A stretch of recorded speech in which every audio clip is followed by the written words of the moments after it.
Welcome back to the channel. Today I'm going to be going over the Hyperx Alloy Origins Core keyboard.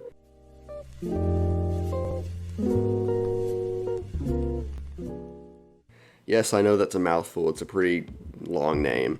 If you want to skip to certain parts of the review, check out the timestamps I'll be pinning in the comments. However, if you want to watch all the way through, it really helps the channel out. Alright, let's start off with the basics.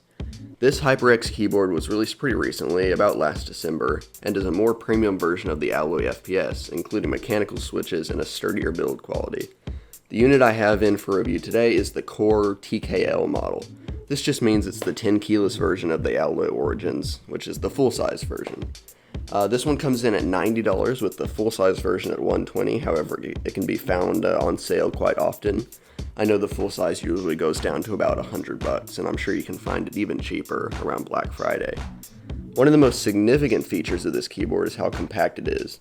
I measured it at 17 by 5 inches, being width and length, and this is one of the most space-efficient keyboards I've ever used. It uses an exposed key design, with the switches and the keycaps sitting on the surface of the keyboard.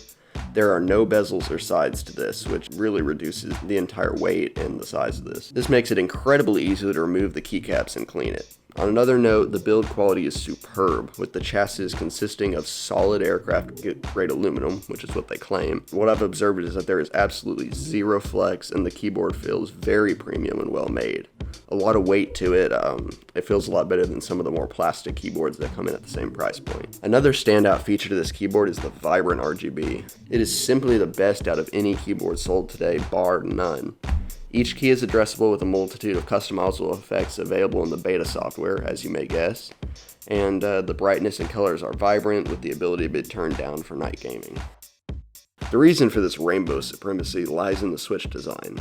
In more common switches like the Cherry MX, the RGB LEDs lie inside the casing for the switch. This spreads the light out far more and less reaches the keycap to be seen. In these proprietary Hyperx red switches, however, the LED is right at the top, not covered up by anything. This, combined with the exposed nature of the keys, makes for the ultimate customization in any keyboard I've seen so far. The RGB is amazing. On the topic of the switches, one interesting aspect of this keyboard is that Hyperx opted to develop their own switches instead of going with some pre-made like Cherry or Gatoron. This may be a turnoff for some, as Hyperx lacks the credibility that other industry leaders have. However, the fact that Hyperx claimed these switches will last up to 80 million clicks versus Cherry's 50 million, and that Hyperx's reds are almost identical to Cherry's reds in material and design, kind of leads me to believe that these switches will be the same, if not better, than the more common switches. Hyperx makes two versions of these switches, the reds, which are what I have, and the aquas. As you may guess, these are copies of Cherry's reds and blue switches, the reds being quieter and linear, while the aquas are clicky and tactile. There's really no better switch, it really comes down to personal preference. I happen to prefer the quieter reds, and I've recorded an audio test typing if you want to hear what these sound like. The audio has been volume adjusted in post to reflect accurate levels.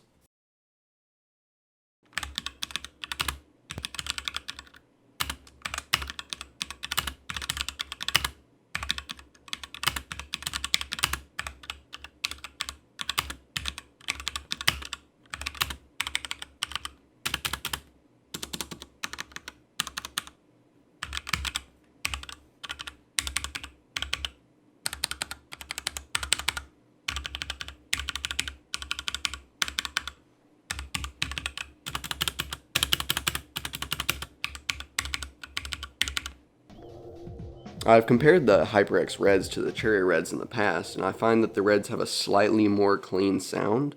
Unless you lube your switches or something complicated like that, the Cherry switches tend to have a more dry rasp of plastic sliding. It's minimal but noticeable. This is the main reason I prefer the Hyperx Reds.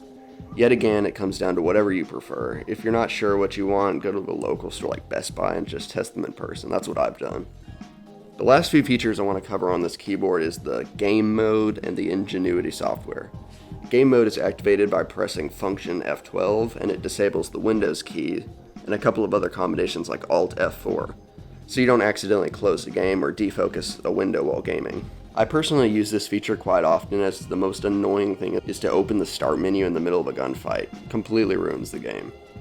Now onto the software. The Ingenuity program can be downloaded from the Windows Store, but unfortunately it is a UWP app. This means that it can't be minimized to the tray but stays in your taskbar. It's a small annoyance and not really a huge deal. In terms of functionality, the app does a good job of recognizing and connecting to attached Hyperx products. I personally have a mouse and a keyboard, and it worked perfectly with both. Everything from the lighting to the key bindings and even macros can be controlled from the app.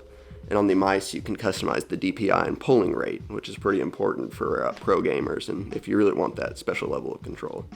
I have noticed, however, that some users have reported having trouble with the app and the RGB control in the form of bugs, but your mileage may vary. Alright, that wraps up my review of the Hyperx Alloy Origins Core keyboard, that big mouthful.